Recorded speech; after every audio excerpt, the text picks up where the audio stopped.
Well, I mean, at the end of the day, if you look back only a few years, we always thought that technology, AI, robotics, etc., would take kind of the blue collar jobs first.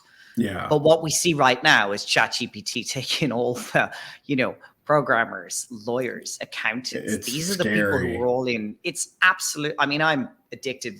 I just read this all the stuff, but it's kind of terrifying.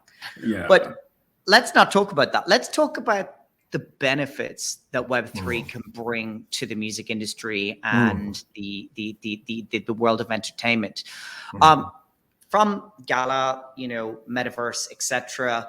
Well, one of the things is that the metaverse kind of had its hype cycle and now it's sort of dying off. But I still very much believe in the future of the tech and of the market. But we're still trying to kind of figure it all out.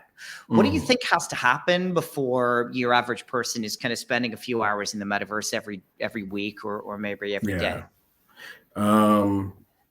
Technology has to happen. Two things, technology and law. And for technology, you have to, so the metaverse is just a combination of various technologies, whether that's AR, VR, AI, blockchain,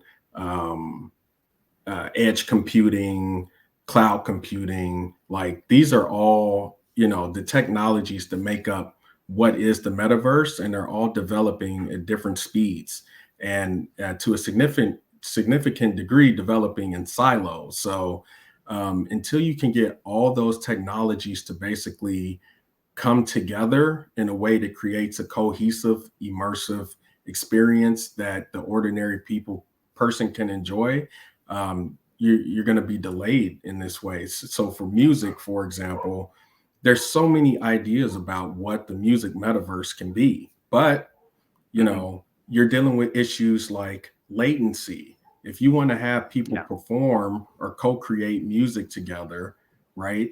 You can't have latency. It makes it completely intolerable. You can't play on beat together. So, in terms of like edge computing, to be able to move the computing of these devices that sit in the network to the edge of the network so that you can have these rich AR experiences wherever you go, that needs to develop. And then you need to have the storage solutions to hold all of that data. Because imagine the whole world becomes a big mixed reality, immersive AR experience where you walk out the door and you have, shades on like these, and you can see the AR overlaid on top of normal things like that. That requires a massive amount of data. How are you going to do that? That's tricky. So, and then on the law side,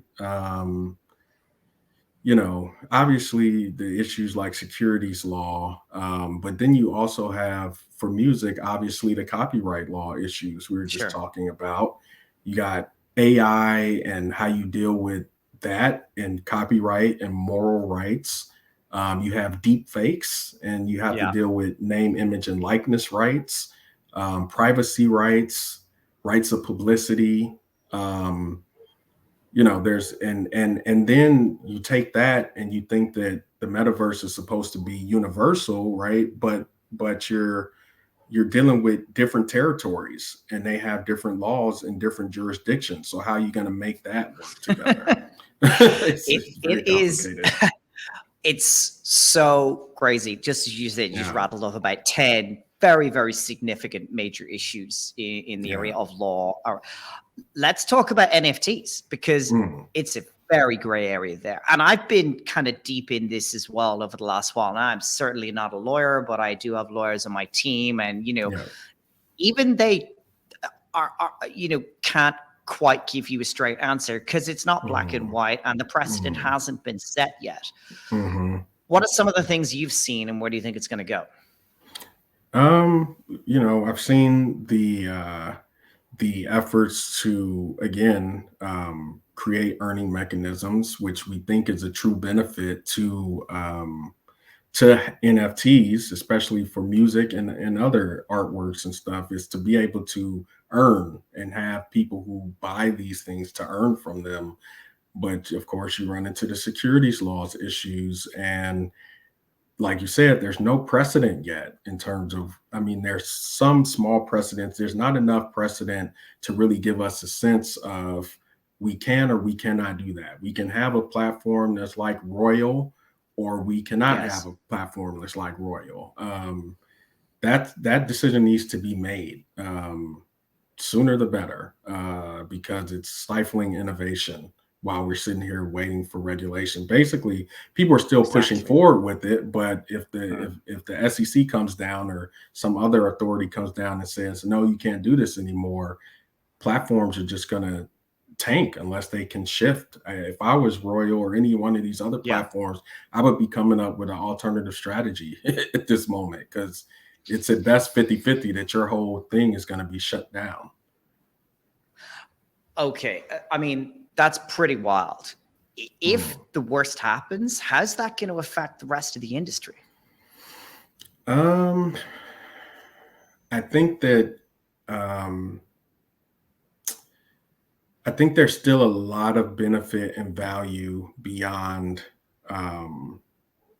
fans earning royalties from an NFT, music NFT, or art NFT, whatever it is. I think that the community aspects and the rewards aspects that you can build into these projects that skirt securities laws are still very valuable and will still be attractive enough to bring people into the space. So once that is decided, and having that clarity, like let's say the SEC says, hey, actually, no, it's not a security at all. Yeah. And then all of a sudden, everybody's going to do that. It's like, oh, hell yeah. But right now, everybody that I talk to, all the different platforms that I know of that are coming up, music platforms and Web3, most of them are avoiding that strategy or trying to find sneaky ways around it. So yeah, that clarity is going to help. If they say, you know what, this is a security, it's clearly, you know, meeting all the elements of the Howey test, you're expecting profit from the work of third parties, then that ends it. And so then you focus more on communities and rewards that are not monetary and about profit.